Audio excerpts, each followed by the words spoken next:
Alors, j'ai été très étonné quand Monseigneur Gobillard a lancé notre pèlerinage à Rome sur le thème de la fraternité.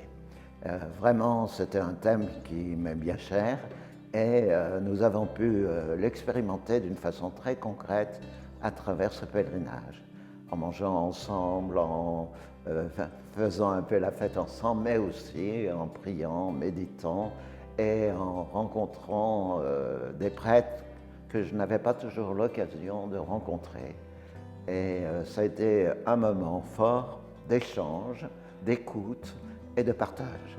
Et pour moi, qui représente la génération la plus ancienne, j'ai pu ainsi découvrir un peu la pensée et la manière de vivre des plus jeunes, qui ont été très attentifs à ce que je pouvais dire, et moi très étonné et admiratif de ce qu'ils pouvaient vivre profondément dans le ministère pastoral.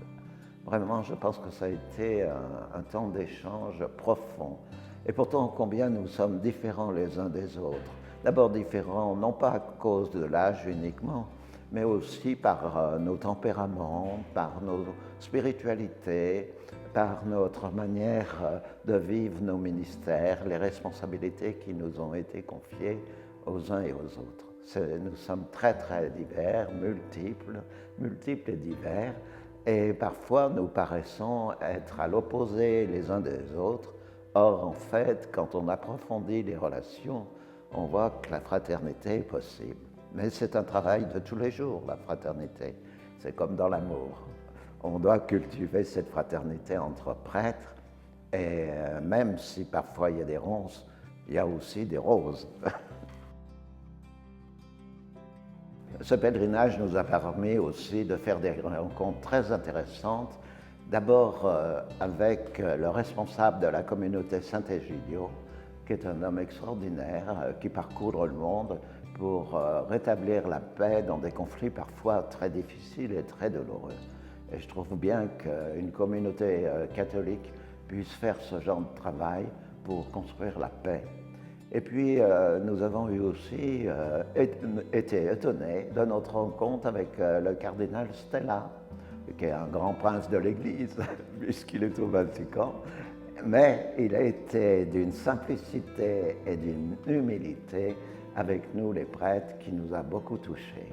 Il est responsable justement de tous les prêtres du monde entier, et bien sûr, il a en main des dossiers de prêtres qui ont une vie douloureuse. Et là, il voyait, à cette occasion de cette rencontre, il voyait des prêtres qui avaient un ministère et dans lesquels ils étaient heureux.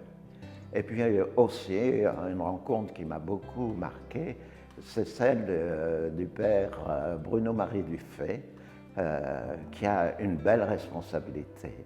Le pape lui fait vraiment confiance pour travailler sur un dicastère, c'est-à-dire un ministère dans lequel le pape veut qu'on travaille sur l'homme, sur tout l'homme. Comment cet homme peut accéder à la dignité de fils de Dieu. Et cela demande un travail considérable, mais un travail passionnant. Alors je souhaite pour lui qu'il ait la santé et l'Esprit de Dieu dans son cœur pour qu'il puisse aider le pape à mettre en place ce nouveau ministère, ce nouveau dicastère. Nous nous sommes retrouvés, les 80 prêtres, dans cette immense salle style Renaissance pour attendre la visite du pape François, quand tout à coup la porte s'est ouverte et le pape François, dans sa belle tenue blanche et toute simple, est rentré et a embrassé notre évêque. C'était déjà assez fraternel de voir ce pape embrasser un évêque, notre évêque. Et puis, nous avons posé quelques questions. Et ce qui a été surprenant, c'est voir que ce pape est venu vraiment les mains vides en quelque sorte, pour nous accueillir et pour répondre aux questions que nous lui posions. Mais je pense que bien au-delà des questions et des réponses qu'il nous apportait, c'était plutôt un esprit dans lequel nous vivions. ce que j'appelle cet esprit, c'est la catholicité de la vie de l'Église. Vraiment, je l'ai ressenti fortement dans cette rencontre.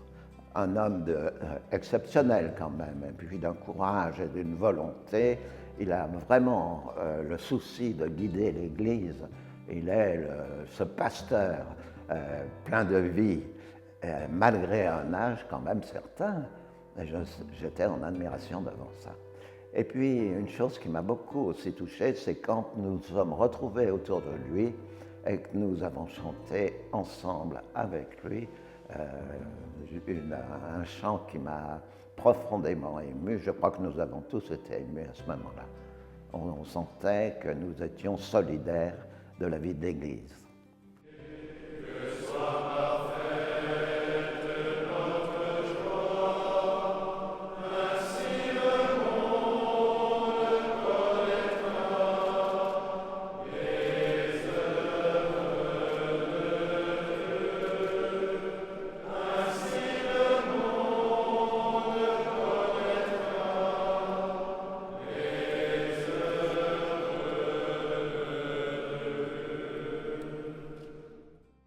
Une chose aussi qui m'a marqué, c'est qu'il a pris le temps de nous saluer tous les uns après les autres, avec un sourire, je dirais, noble et sympathique. Il n'y avait pas de jugement, il nous regardait les uns et les autres vraiment fraternellement. Alors c'est émouvant quand même quand l'évêque de Rome nous prend la main et on a envie de partir avec lui. Alors, le temps de prière avec Benoît XVI, après avoir traversé les jardins du Vatican, ça a été un point particulièrement fort pour moi, parce que d'abord, ce vieil homme est arrivé dans une petite auto électrique, et il s'est déplacé pour nous et nous avons prié avec lui. Il nous a parlé d'une façon très douce de Saint-Irénée. Bien sûr, ce grand Saint-Irénée qui est avec Saint-Potin a construit l'église de Lyon. Alors nous pouvions qu'être touchés par cette allusion à Saint-Irénée.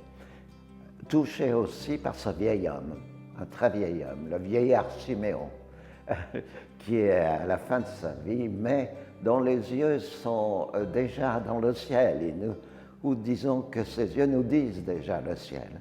Et c'est très émouvant. Et puis le cardinal, sachant que j'avais une affection particulière pour ce pape, pour différentes raisons personnelles, m'a demandé de lui dire un mot au nom de tous les autres prêtres.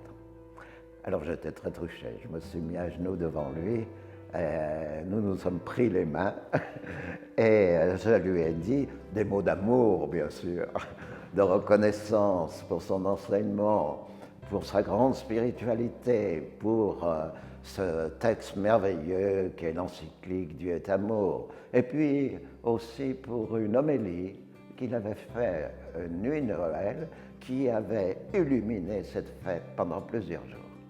Vraiment, c'est un pape qui est humble, simple, profond, et je crois qu'il a donné sa part, la part qu'il avait à donner. Nous avons de la chance d'avoir des hommes quand même remarquables à la tête de l'Église. Et puis je vous dirais qu'en me relevant, je n'ai pas pu laisser des larmes couler. Ces larmes, c'est des larmes d'émotion, des larmes peut-être dues à une rencontre spirituelle qui est forte, qui est bien au-delà des mots et de ce qu'on peut se dire. C'est une communion qui est comme une source jaillissante à travers des pleurs.